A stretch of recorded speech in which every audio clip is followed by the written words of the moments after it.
Hello, beautiful people. Hoodie here. Today I'm going to ask the question, is it time we rethought the way we record electric guitars? I will get to that in just a minute.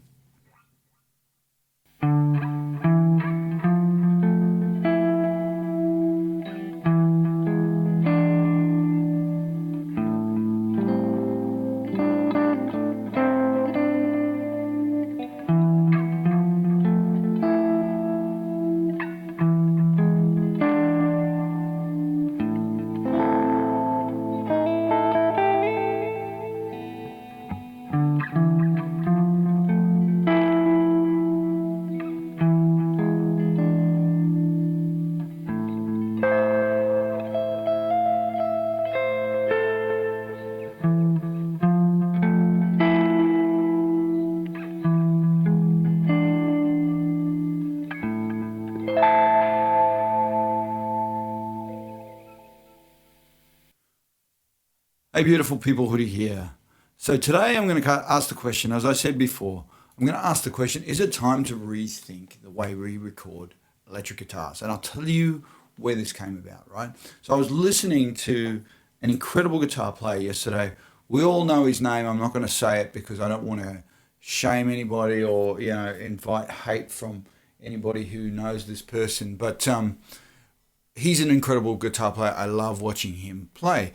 But in the mix that I heard from him play yesterday, his guitar had a tiny slither of the frequency available in that song. So it almost sounded like a nice backing track with almost a banjo sound over the top. And this is criminal because this guy is amazing, right? I want to hear every piece of that tone that he has. He's a pro and all of this sort of stuff.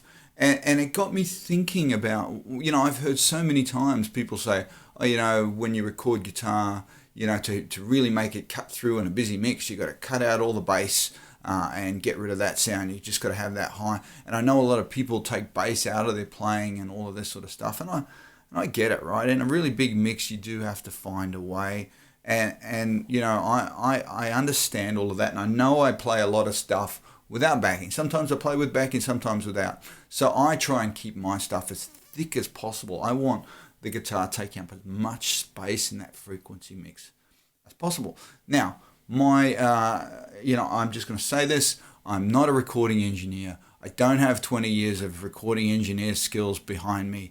I'm not sponsored by anybody. I don't know why my camera keeps going into this AI mode, AI tracking. Stop that. So I'm not, I don't even get paid for these videos, right? I'm literally doing them because I love them and I want to put questions out into the world. And if maybe a little bit of what I'm doing can raise the bar for all guitarists or for other guitarists, then that's wonderful. That's why I'm doing this, right? I don't get paid for these videos. I'm not sponsored by anybody or any of that stuff, which may be no surprise given the little errors in that opening, but that's okay. I'm not too worried about that. So, but what I'm thinking is, it got me thinking yesterday with him, such a narrow band in that mix, is these are emotive instruments, and the fingers that we play and the brain, the way we emote from these instruments is really important, right? Like if you think about another emotive instrument, if we think about the voice of, let's say, Whitney Houston, right? In her heyday, right? And the amount of emotion and everything in that voice. Like we want to hear the breaths, we want to hear every part, every frequency available to us in an incredible singer. Yet we get a guitar and we put a guitar into a tiny little box in the mix, right?